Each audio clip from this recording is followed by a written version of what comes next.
Ndi Ichie, friends, and family. My name is Paris Ndu, and today I will be talking about Igbo history. But first, we have to understand, who are the Igbos and where do they come from? The Igbo people come from the southeast region of Nigeria in West Africa. It's a bright, lively part of the continent, filled with rivers, farms, and busy markets. Now, let's get to the real speech. I was born right here in Houston, Texas, but my blood, my roots, and my identity are Igbo. Both my parents are Igbo, and from the time I was little, they taught me what that means.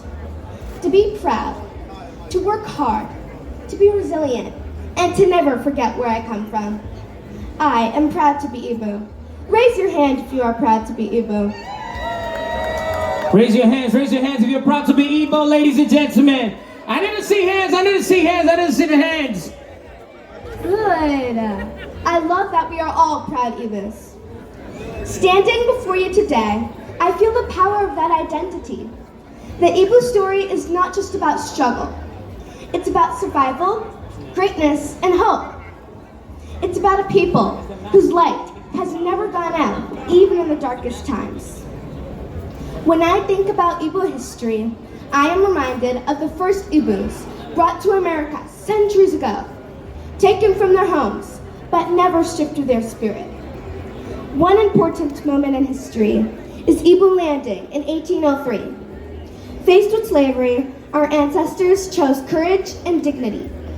They left behind a legacy of resistance, a legacy that tells the world the Igbo spirit can never be broken. And here I am today, a young Igbo girl, born in America, singing not only the Nigerian national anthem, American national anthem, and Canadian national anthem, but writing songs, scripts, and books, traveling nationally and globally, and speaking as a certified public speaker and human rights advocate. But I know I am not the first, and I will not be the last. That alone is proof that our story has traveled across oceans, across generations, across struggles. We are still here, and we are thriving.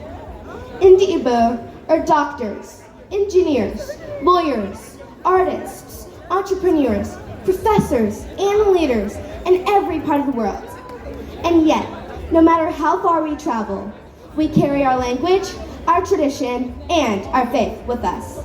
That is what makes us unique. During my research about our roots, I learned something interesting.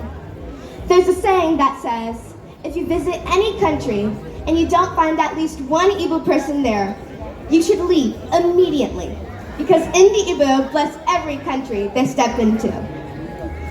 Clock it. We are not only elegant, we are royal. We have royal blood in us, and that makes us kings and queens. This sense of dignity, excellence, and perseverance is the heartbeat of who we are. But I believe the most powerful part of our story is not just what our parents and grandparents have done. It's what we, the next generation, will do. As a young Igbo girl, I feel the weight of that responsibility, but I also feel the joy of that calling. To make our people proud, to show the world that being Igbo means being unstoppable. Being Igbo is not just a label, it's a call to action. It means using our gifts to serve others, lifting up our communities, and keeping our culture alive through our works and our words. So today, as we celebrate the Igbo Festival here in Houston, let us remember our past, honor our present, and look with hope to the future. Because the Igbo story is not finished. It is still being written, and every single one of us is a part of it. I want to challenge everyone here today, especially the youth. Learn your history, speak your language, share your stories, support each other's dreams. Let's continue building a future where the world recognizes Ndi Ichie not only for our success, but for our kindness, our unity, and our resilience. I am Igbo, I am proud, and I am ready to carry our story forward. Together, we are writing the next chapter of greatness. Daalụ. Thank you.